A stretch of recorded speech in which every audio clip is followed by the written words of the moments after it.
Why a new gun you might not have heard of is shaking things up, even more proof concealed carry makes the world a better place, how a nearly 120-year-old pistol cartridge is back on top, and new muzzleloaders that are changing the game, all coming up on this episode of the Federal 4. Number 1. Chances are you've probably not heard about a handgun platform called the PD-10, or even the company that makes it, Avidity Arms. But that's all about to change as the company has just introduced a 30 super carry chambering of the unique handgun, and the two play to each other's strengths in a way like no other. The concept for the PD-10 started with a 2013 discussion between shooting instructors Rob Pincus and Michael Sedini. That started a chain of events that eventually landed the newly created Avidity Arms to Fletcher, North Carolina in 2022. Avidity began shipping 9mm PD-10s in 2023, but it's really found its match in the 30 super carry cartridge. As we all know, capacity is king, and they wanted to serve the ever-growing carry market. It has an 11+1 capacity when loaded with 30 super carry with Avidity's standard magazine, and a 12+1 capacity with a modified follower. Avidity Arms intends to sell complete pistols in 30 super carry, as well as complete slide and barrel conversion kits. Number 2.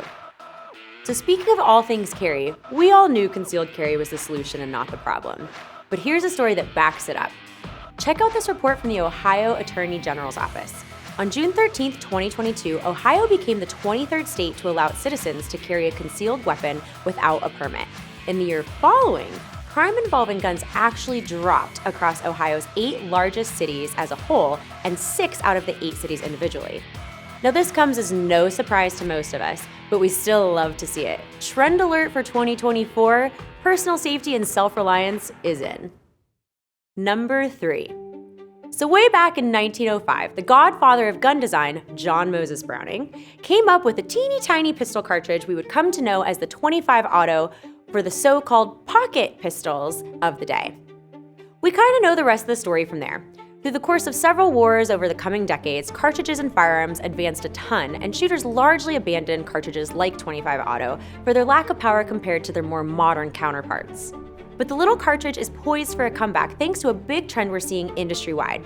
Rather than force people into certain guns or calibers, manufacturers are finding ways to make whatever people choose to shoot a viable option for personal defense, whether that's rimfire or mouse guns or whatever it is that you like. So that's what was done with the new Punch .25 Auto, which we just saw launched at this past SHOT Show in Vegas. Since the cartridge previously lacked the power to get deep penetration, federal engineers gave it a solid bullet design that doesn't expand, but hits critical penetration depths. Suddenly, .25 Auto's back in the game. Number 4. Speaking of all the innovation we are seeing, there's another new release out there that's pretty fire. Traditions just announced it's launching a new Pro Series Nitro Fire muzzleloader, which charges from the breech using the Federal Fire Stick. Platform has revolutionized muzzleloading, and hunters everywhere are taking advantage. The Fire Stick system continues to go legal in more and more states, and you'll be hearing more about the Traditions Pro Series in the coming months. If you've been out this year hunting with Fire Stick, drop us a picture in the DMs. Well, that's it for today and all the newest and coolest news going on in the world of shooting and outdoors. If you have something you think we should see, drop it in the comments for us and we just might feature it right here. Either way, make sure you come back to check us out on the next episode of the Federal 4.